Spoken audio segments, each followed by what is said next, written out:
Going to be a little bit different. I am trying to work up a new Plarn project. I work with elder care. I'm always trying to come up with little things that will help them, mainly with their walkers or their wheelchairs. The problem is most of them are very different from each other, so they pretty much have to be custom. A couple of weeks ago, I noticed I have one lady that loves to go out into the courtyard and either sit in the sun or tool around the sidewalk. And I noticed one of the other residents calling over his helper and handing her some trash. And I thought, I bet I could come up with something good button to the arm of their wheelchairs so that they could throw candy wrappers and small things, maybe a piece of gum or, whatever it is that they want to throw away. So I thought of several things. Wreath forms that I've been doing with the rims of cups gave me this idea, but my sister and I were talking about it and we decided that it would be better to use the whole cup so that it could be taken out and cleaned easily. So I am going to sit here and see if I can come up with something along that line. See if that helps or hinders, or I've done a couple of custom ones where I just fitted it to their specific walker, and for that something that could work across the board has not materialized for me. So I'm starting with a magic circle so that I can close the hole. And then I am just going to try to make it the size, a little bit bigger than the size of the rim. 1, 2, 3 chains and 1 half double, then a single half double,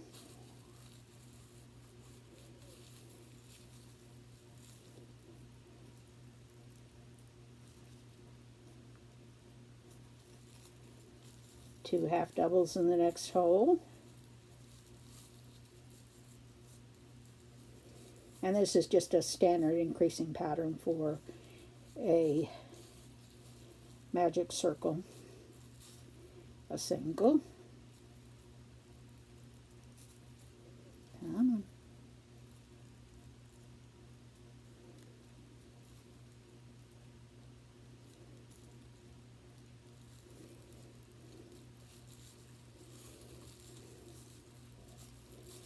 two,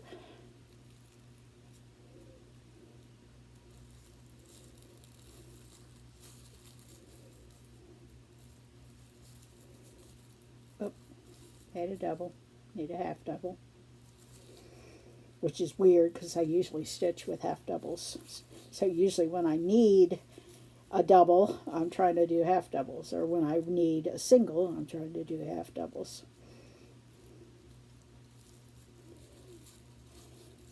That was a single, so this one will be 2.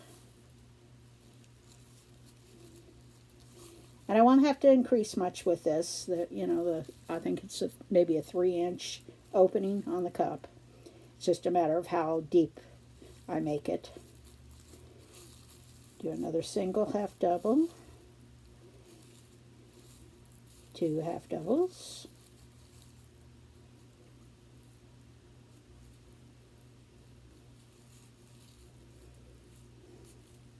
and I am particularly making this with Plarn because in hot soapy water without any problem, or even in the wash machine if the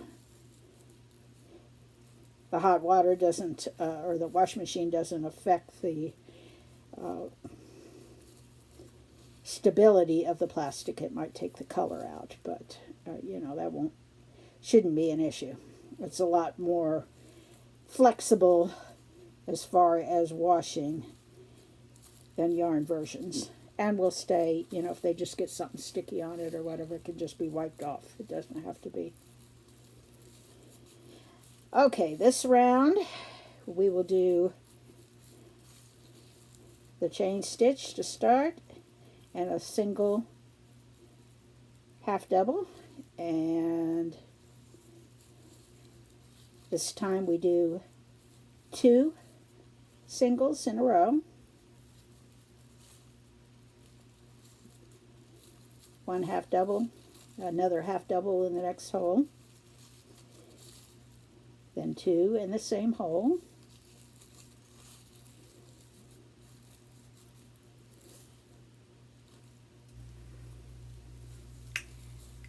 I am misspeaking. I am saying single crochet, and what I mean is 1 half double crochet. I use 2 half double singles, crochet throughout the project. 1 in one hole, 1 in the next hole, then 2 in the next hole,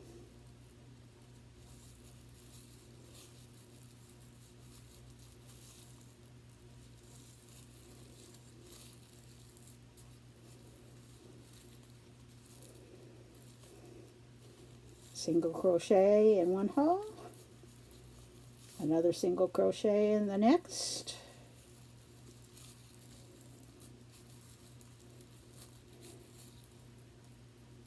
two in the same hole,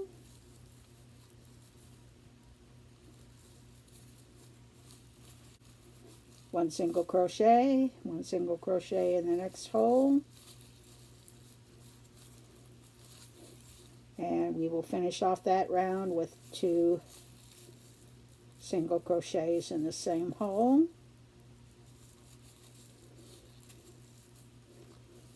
and a slip stitch to join them together. That is round 2. We can probably get away with 2 more rounds. So chain 2, double crochet.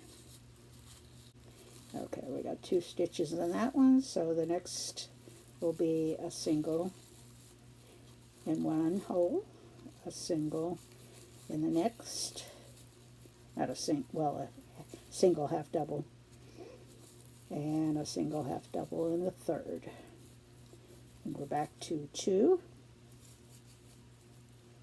You might be catching on to the pattern here. In the first row, we did 2 half doubles in one hole, then a single, then 2 half doubles, then a single, then 2 half doubles. The second, we did 2 single half doubles in one hole, a single double half double crochet in the next, a single in the next, and then back to 2 in the same hole. The third, we did 3 half doubles in a row. So each round, whatever round you're on, say you're on 4, you would do 2 double half doubles in a single hole, a single, a single, a single, a single, back to 2. Each round you are increasing that by 1.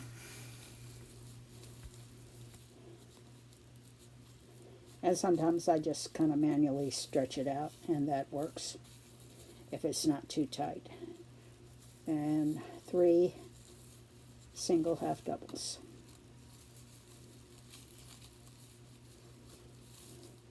And if you find yourself not finishing there's supposed to be 3 single half doubles to finish the round, you just go ahead and finish it. You don't have to worry about the pattern not being perfect. The main thing is that you, oops, that won't work yet. Finish the stitch before you try to join it with a slip stitch. And yes, we are going to need 1 more round. And just for looseness sake, I think I am going to go ahead and do an actual double.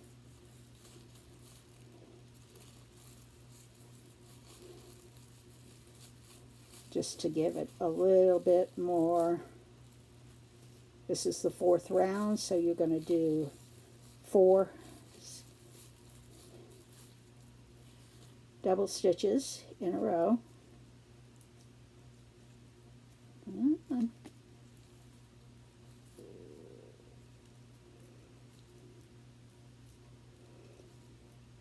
And this is the basic format if you have never worked in a round and increasing. So you can use this for anything, you know, if you're making coasters or 1, 2, 3, 4. I occasionally will work in the round with my bags, but like I said, I can't get very, most I can do is about 6 to 8 inches, which makes a pretty small purse. So I normally will use some other format if I want a round. I have access to purse bottoms now, so if I'm doing a basket, I can get round wooden ones with pre-cut holes, so I can get a little bit larger, and I can get about the same size purse bottom, but you know, of course, they're a little more fancy than. It makes a cute purse, but it's not a big purse. It's more like a Victorian tussie, which were the, you know, you see in the Western movies where they have the string tied around their head and like a little bag with their stuff in it. They call that a tussie. 3, 4. Another name for that was reticule, reticule, I think is how it's spelled. But anyway, I know you've seen them on TV.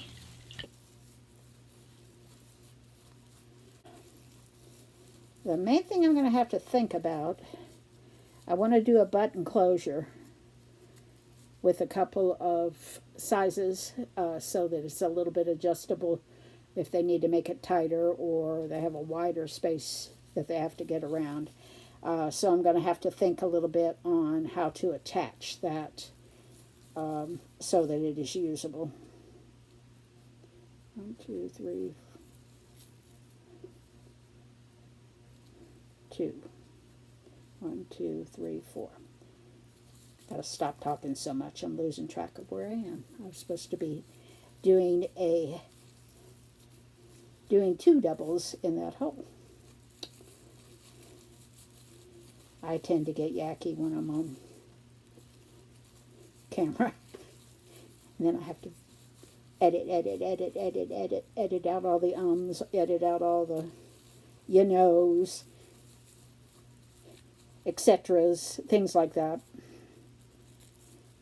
I have a few phrases that I use all the time. Or I don't talk at all because I'm concentrating on what I'm doing, and then you get these long, non-talking spaces that get very boring.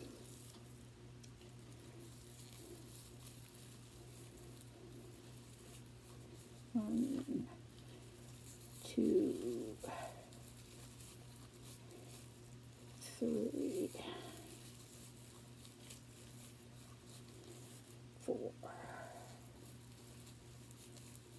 And it doesn't look, yeah, this one's not going to end evenly, but it will be plenty big enough. So we got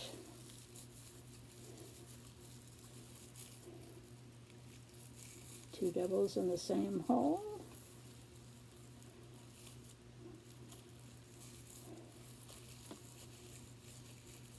Got 1 extra hole and a slip stitch right up at the top to join the 2 pieces together. And as you can see, it's already trying to twist on me. Matter of fact, I think I will just add a little extra stitch there just to give it a little room. And to give it an edge, and this will kind of spread itself out once it's got a cup in it. To give it an edge, I just do a single crochet all the way around without increasing. And what that does is it makes a lip that turns up, and from there on, if you are not increasing, you will be adding height. And a single crochet makes a nice crisp edge, and you don't have to worry about things falling through on the edge. Or I've used longer ones, but it's neater with a single. Over the years, I've figured out what works and what works best and what doesn't. I've tried all kinds of different combinations of things, but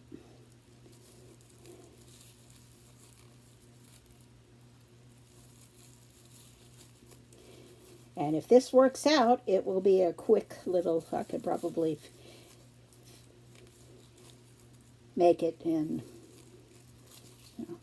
maybe an hour tops. Most of the time is in the finishing part, working out a handle and putting buttons on and things like that. So the actual crochet is pretty quick. When I'm doing purses, it usually takes me about an hour, at least an hour, to put on buttons, attach straps, make a pocket, set it in, that kind of thing. All the little extra details. The body of the purse does not take that long most of the time, unless I'm making a big, huge one. Does not take that long to crochet.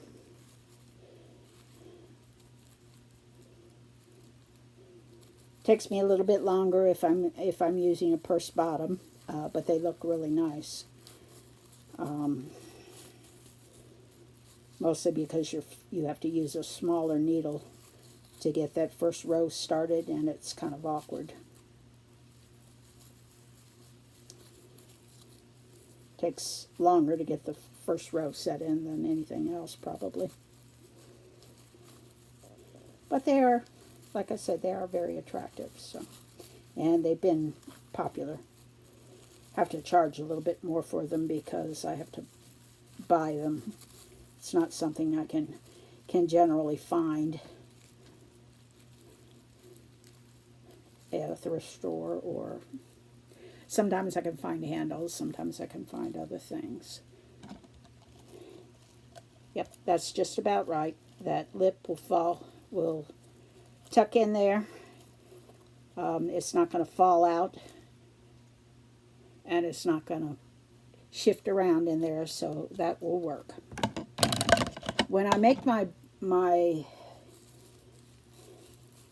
what my sister calls bags, my bag keepers, I usually do kind of an open stitch on it, like you would with a string bag. With this, I think because, well, I guess it won't really matter. I'll do a combination.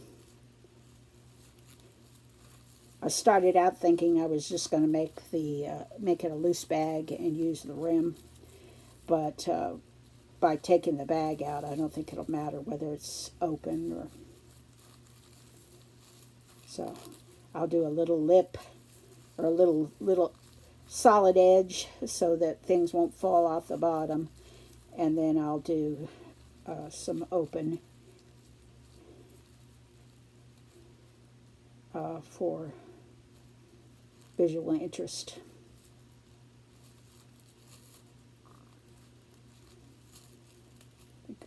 I caught another stitch. I was very hesitant because I started out being the bag lady, having recycled grocery bags and or tote bags, and I thought, I could make crochet versions for them, but actually the crochet, I started doing it because I have so much. I buy most of my yarn at thrift stores, and I have so much yarn. I was like, I need to use some of this up. Even I use 3-ply when I do it, but I've got, I don't even know how much. I've got yarn in every room.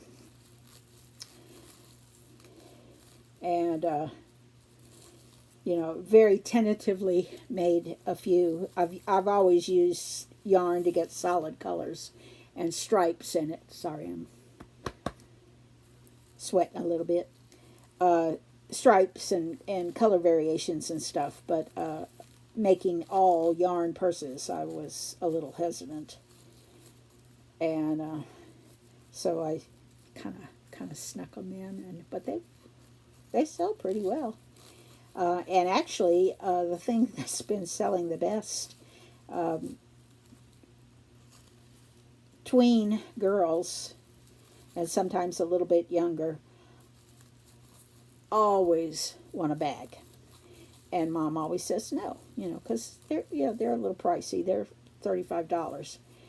And so I decided that I would use up some of my excess yarn to make little small clutches. I don't put any pockets on them. I don't put a strap on them. I just make sort of like a big coin purse.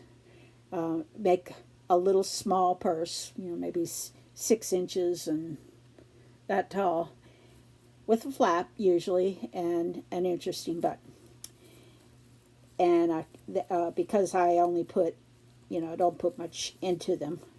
It's just extra yarn and a little bit of time. Usually takes me about an hour to do one of those too. I can sell them for $5. And the last time I was at the farmer's market, she was the daughter of a vendor, and she came over and looked at my purses, and she went running over to Mom and asked her if she could have one, and Mom said yes. And she picked out one. I looked over there about an hour later, and she was bouncing up and down with a big old grin on her face, and it did my heart good, because she got something that she really, really wanted that she could pick out for herself. And she was just tickled pink. I saw her carrying it around all day long. And, I always feel, I feel sorry because, of course kids want, when you take them to a craft show or a farmer's market, they see things they want, and they usually get told no. We're here for vegetables. We're not here for, and so I'm always happy when they get to have something, especially if Daddy lets them have it. So teenagers are a little bit easier. Sometimes they have their own money, but tweens don't usually get that. Unless they're with grandmom or something. But it's nice that they can go home with something, and that makes them happy. This is the easiest way to make open stitches. There's a couple of other stitches that I use, but this works just as well for most things. And I am just chaining 3, skipping a hole, and going down in the next one. And when you work your way for the next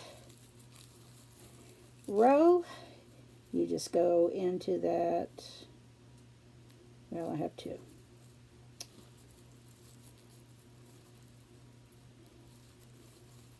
1, 2, 3, and you go into that open loop.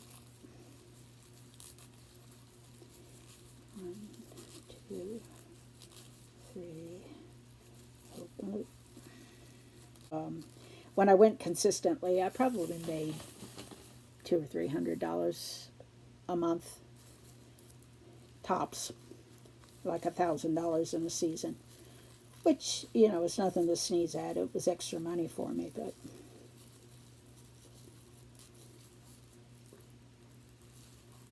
we actually had a little girl. I think she was 16 now. I think she had to be 16 to be a vendor at the farmer's market. But she came for several years in a row, and she kind of looked at me as a mentor.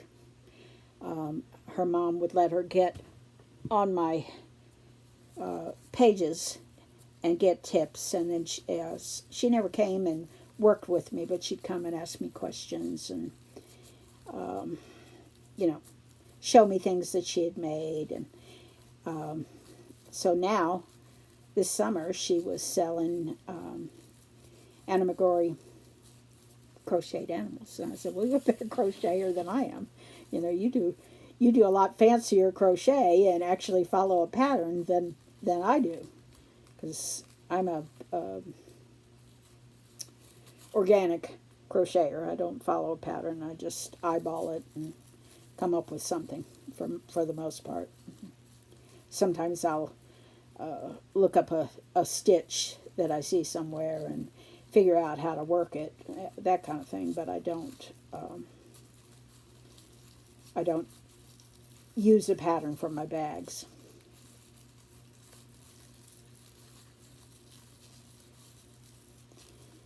So, but you know, I was like, well, if you want to consider me your mentor, that's fine with me. You know, I was very glad that she felt encouraged and had the courage to step up at that age and become a vendor.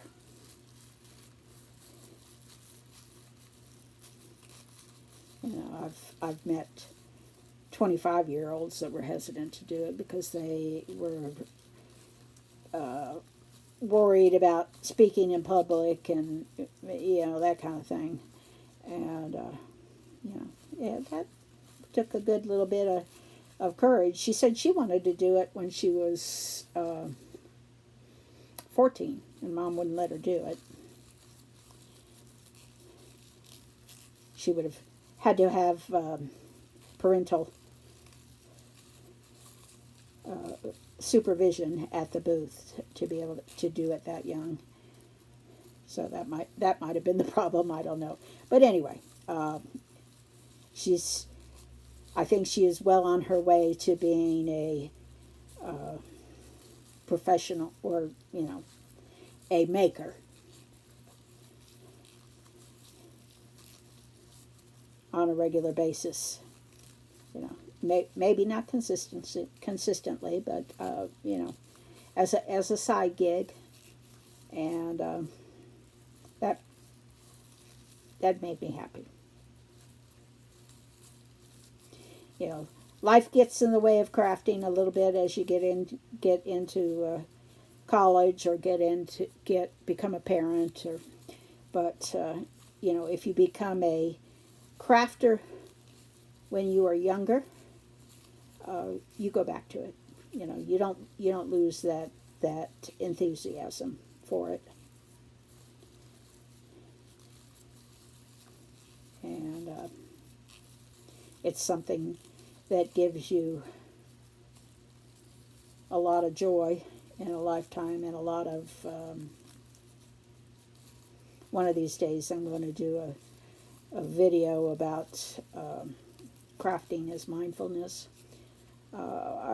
When I had a shop, I always talked about, you know, that it was cheaper than therapy. One prime example of that, when I'm not sure how old I was, probably in my, well, anyway, first married, second marriage, my husband had bleeding ulcers and was in the hospital for surgery. And I knew I was going to be there for a while, so I took a cross-stitch project. And when I had that in my hand, you know, hospital waiting rooms are chaotic and noisy. There's kids running around, they're bored, they're making noise. There's large groups of people waiting to hear about the surgery, that kind of thing, and it's would ratchet me up. You know, I could feel the tension building, and I'd pick up the stitching, and that would go away. You know, calm down, because I was concentrating on what I was doing. I was filtering out the noise. I'd get tired, set it down, and I could feel it ratchet back up again. And, you know, I remember thinking to myself during that particular time that, oh, this is why I still craft. And I've always had anxiety issues, and no, grafting doesn't ameliorate them completely. I'm on meds, but because it's chemical, but it definitely helps me stay on an even keel. So that's the mini version. One of these days you'll get a scientific. I guess that's still a buzzword. When it first started getting buzzed around, I said, "What the hell is mindfulness?" Mindful eating, mindfulness this, mindfulness that. And I finally figured out that's what they were talking about, but I'm from the wrong generation. We just called it Calgon, Take Me Away. That's a play on an old commercial, in case you weren't around then. There used to be a bath soak. It would show the lady in the bath, in a bubble bath, soaking away, and she was, "Calgon, take me away." My generation will remember it, but if you're younger than, say, 40, you probably won't remember it. Maybe even younger than that. I don't even know if they still make Calgon.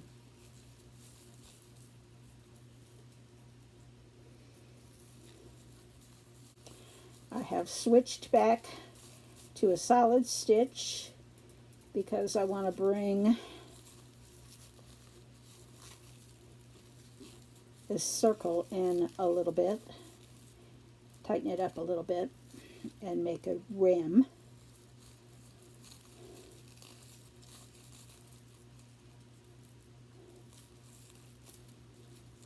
Let's see where we're at. Oop, right in the trash can. Well, at least I know where it is. Sometimes it falls and it takes me 10 minutes to figure out where it rolled to. Got it. So, yeah, if I do a couple more rows, I think I want to leave the outside edge of the cup out so that it's easy to remove. But I do need to decrease it just a little bit. That also helps it stiffen up a little bit. Usually when I am decreasing, I do 4 or 5 stitches and then skip a stitch to, if you do much tighter than that, it's gonna pucker on you. So that's pretty much my standard. And I don't like to decrease 2 rows in a row. Usually if I'm decreasing a lot, I will decrease a row, do a row, and decrease another row. If that makes sense to you. And sometimes I wait on the bags, I wait until the very end and decrease it because it just kind of bows it in enough that it gives it a little stability and it doesn't gap open, but it's not too tight, or it doesn't go up at a steep angle.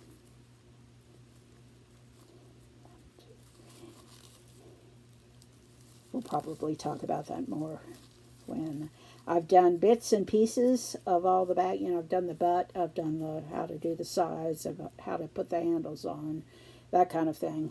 but I've never done a complete bag. So one of these days I will do a long form with a complete bag so that you can see the whole process. You can get it in bits and pieces on the Plarn finishing, and I've done a complete video on a 1, 2, 3, 4, 5 on a bag keeper. I've done a complete video on a cup holder, a couple of other things, but anyway, I have quite a few Plarn videos. I did a lot along that line in the summertime.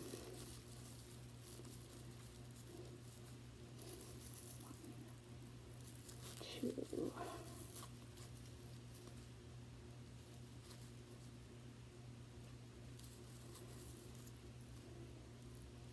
Three. 4. 5. Skip one. And this looks real puffy and out of, but once you get the cup in, will work fine. I have the same when I make bottle holders or can holders, drink holders for the summertime. They look real misshapen until you actually get something in them. All right, I think I went all the way around on that. And I'm not going to do anything to finish it off until I figure out what I'm going to do on the sides.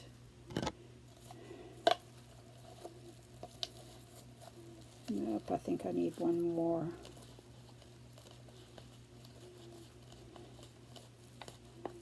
I need one more.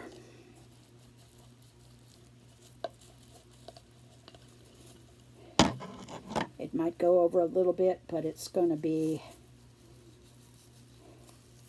a lot more stable with a little bit wider brim. I think I'll just do a single stitch though.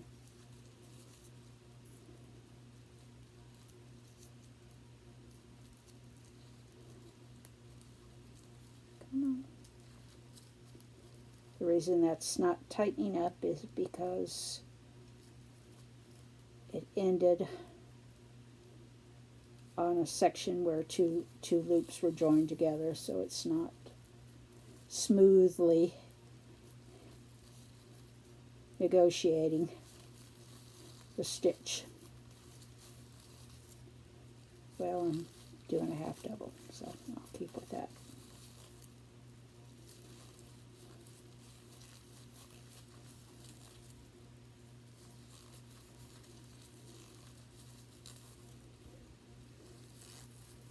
Ooh, we're at 47. I'm going to have to make some good edits on this. Probably cut out some of the stories. Well, like I said, it would take me about an hour. By the time I did all the, got the strap on it, it would probably be a full hour project. You regulars, when you watch these, if you would kind of give me an idea of whether you like the stripped down versions that are only 20 or 30 minutes, or whether you would like to see me crochet with you and see the whole process. I cut out, I'm always crocheting, but I cut out some of the long things where I'm doing a whole series of going completely around a bend with the same stitch. So to me, that seems boring, but it, I don't know whether you would enjoy that. I have thought, I'm not able to do it yet, but when I get to a certain level with my subscriptions, we will be able to do lives, and I was thinking that that would be something that would work well, where we could get on, do live, and say, be on there for however long it takes, and you could either work with me, or you could be working on your own project, and we could be visiting and see the whole process. So that is something I am working towards being able to do.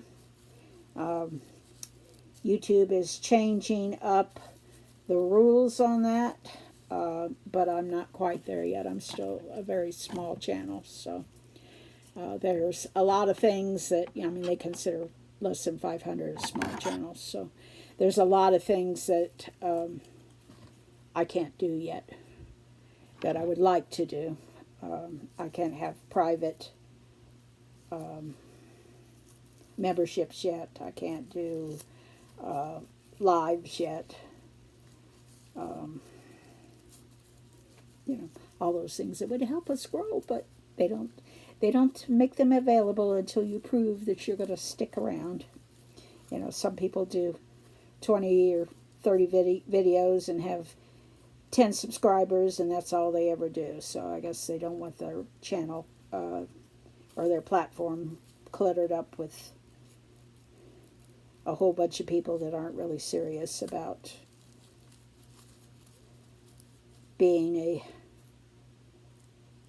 YouTuber. I have seen some people, and that's all they want to do. They use it to communicate with family or friends, or they might have 15 subscribers, and they've been on there for 10 years. And it might be an instance where they have a group of people that they like to stay into connection with as crafters, and that's all they're interested in doing. Don't know. I've only been a YouTuber for, I started in February, so 7-8 months. So I am still learning.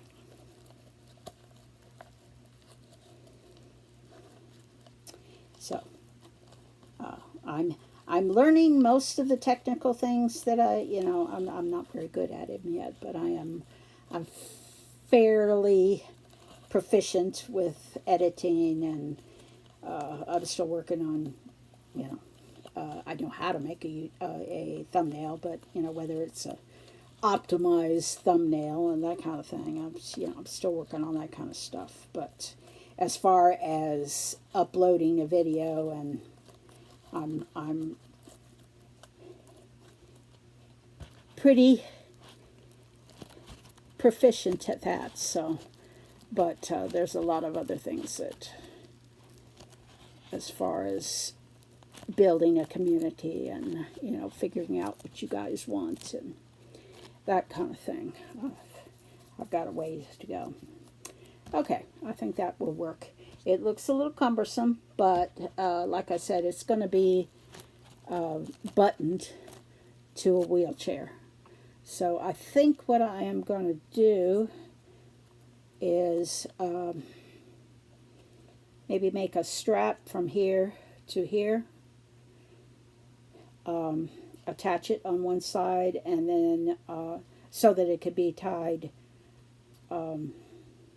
sideways, because I think most of them will have a section on their wheelchair where the arm comes down and it can be attached there. I'm going to make a fairly long strap, about this wide, with two sets of buttonholes so it can be adjusted, and collar done.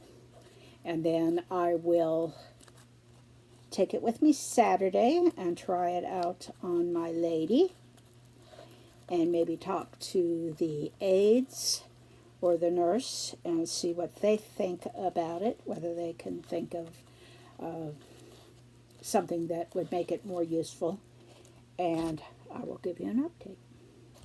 But there we have it. And basically you can use the same process for any type of cup holder or water bottle holder. Or anyway, I am going to end this here and get it edited, and then I will give you an update as soon as I get it finalized. But that gives you a little bit of an idea of my thought processes and how I go about creating new products. So hope this was interesting to you, and we will talk at you soon. Have a good evening.